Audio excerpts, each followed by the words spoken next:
Hey guys, this is Sarah with Sarahlee Crochet. I am going to be trying my very first, let me just adjust this one little bit. There we go. My very first tutorial. I really enjoyed this pattern, so I decided to make a video about it. So this is what I will be showing you. It's super easy. It is an ear warmer. And this particular yarn is a red heart yarn that I use for this one that I'm going to be showing you.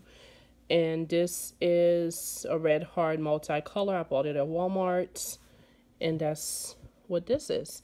What you will need to know is single stitch and half double crochet. You will also need scissors, yarn needle, crochet hook, and of course yarn. For the one I'll be making today, I'll be using this Craft Smart from Michaels. You can use any 4-weight or any bulk size yarn really. It's really just by the amount of change you make and how the size you want. So you would just measure the head, or if you want it for a child, then you'll make it a little thinner, or if you want it for an adult, you can make it thicker. This particular is called Bo Peep. That's that. All right, so let's get started. I will not be editing this video, so I am hoping to make it as short as possible. But like I said, bear with me. This is my very first video. So I'm quite nervous about it, honestly. But I will go ahead and get it over with because I've been wanting to make a tutorial. Okay, so we'll make a slip knot first, guys. And the amount of chains to determine the width of this particular one is 4 inches. Is the width of this.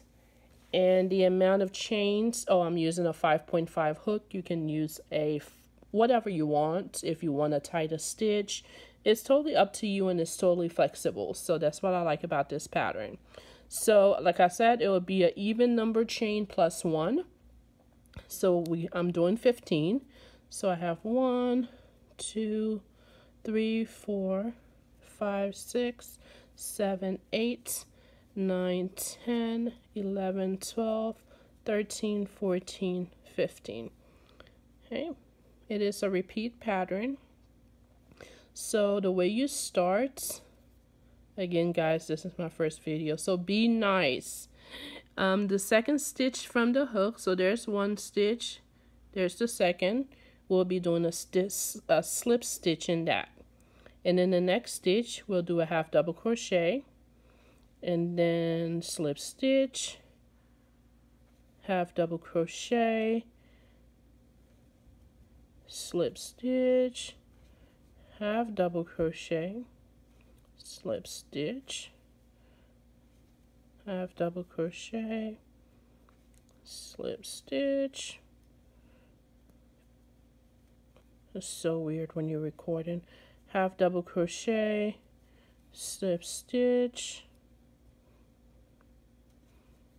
half double crochet, slip stitch, and you will always finish on a half double crochet. Okay, so you'll instantly chain up 1 and turn your work around. So immediately right here in this first stitch, you'll do a slip stitch always. And then next one, you'll do a half double crochet. And then the next one, slip stitch, half double crochet, slip stitch. Once you do about 2 or 3 rows, you'll really start seeing the pattern, and then it'll make it so much easier to just recognize what you're supposed to do, whether it's a slip stitch or a half double crochet, and that just speeds up the process. I think on this next row I'll be able to show you what I'm referring to, but you always will finish off with a half double crochet. So that's what I'm doing right here, and then chain up instantly. Okay, so this is how it looks right now. And so you always, first stitch is always a slip stitch. So once you do that, you'll notice this particular stitch, which was the half double crochet, kind of puckers up a little bit. There's another one, there's another one. So once you do the slip stitch in the first, right between this pucker up stitch, there's always one in between. And let me just do that right here, show you. Okay, so right in here, that's the lower stitch, and then it puckers up. That would be the half double crochet from the previous, and then in between that is the slip stitch and then a half double crochet. So it kind of is a bump right there, if you can see it. And in that bump is always going to be a slip stitch. So we already did a slip stitch for the first one, and then instantly in there you put a half double crochet, and the next one you do a slip stitch, and then in between this pucker bump, we know that is a half double crochet, and then there's the bump, you do a slip stitch. So you do that, and once you once you get the pattern and start seeing it, you'll be able to just flow right through this. And you always finish off with the half double crochet. If it's any different, just frog it to the end of the row and do it again. So I did something right, because we are going to do a half double crochet right here. And again, guys, very first video. I hope it is at least recognizable so you can see what I'm doing. I'm very nervous. So how's everyone doing? I just came from Washington, D.C. and I traveled via plane, which was very nerve-wracking during the pandemic. And I took my crochet, and this is a pattern that I made a few items using on the plane. It just kept me, you know, calm, and so that's why I think I did so many. I did about 4 of these, and I also did fingerless gloves to match, and I really like the pattern. So end of that row, half double crochet. So I did everything right, flipping over, and I'll walk you through this last row, and then I will show you how you put it all together. So right here, you put a slip stitch as usual.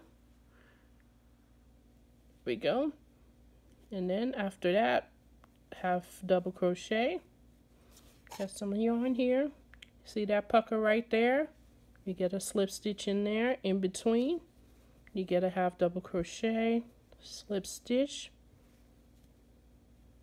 half double crochet, slip stitch, half double crochet, slip stitch, again, half double crochet, slip stitch, half double, slip stitch, and we are of course finishing with a half double. So this is how it looks like so far. Once you kind of get going, you will go through this so fast. And just to show you the other one that I completed, these are stretchy. So that's the deal with this stitch. It does have some give to it. So that's what I really liked about it. So now for how do we get that twist? So I have the one completed.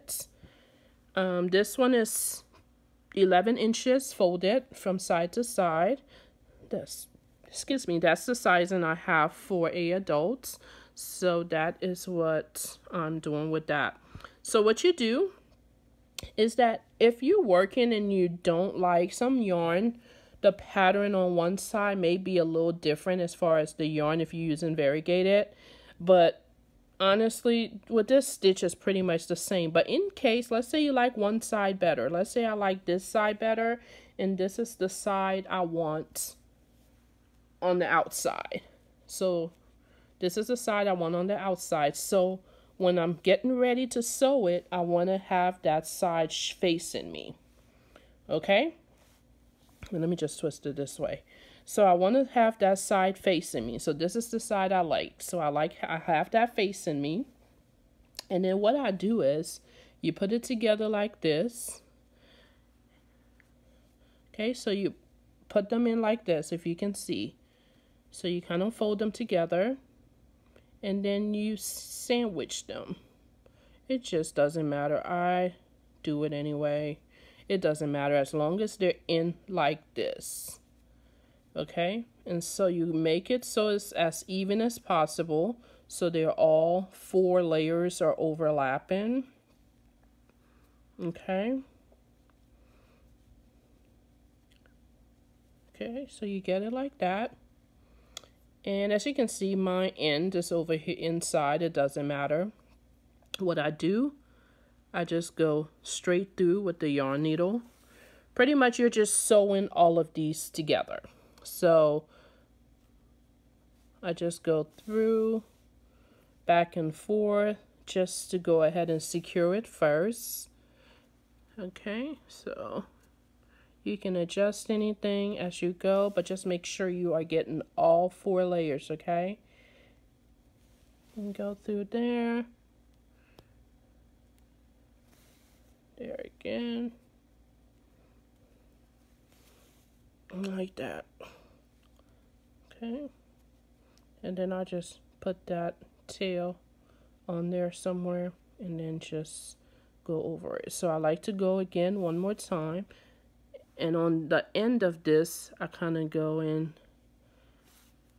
And at this point, I mean, it's just really up to you how you typically secure your items when you sew it. I go over it quite a few times. So I just go back and forth. Again. Back and forth. I really hope you guys can see this. And I forgot to go over that, but we'll do that later. Or we can just cut it off. It's no big deal. Okay, and at the end like this, I like to go in and around and then go through it like that and secure it. So once I go through a couple times and it's pretty secure, then I go like that over.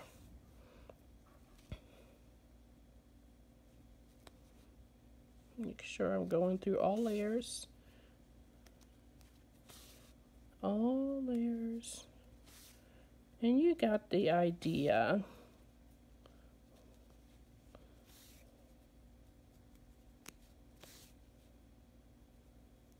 Go through all layers.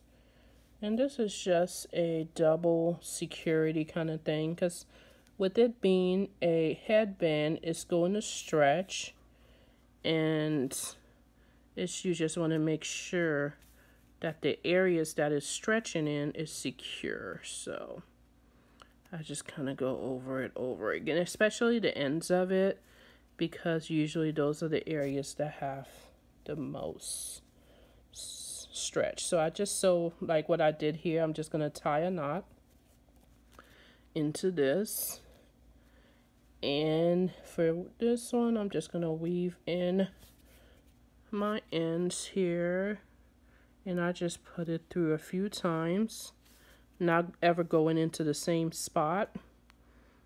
So I just want to secure that in there.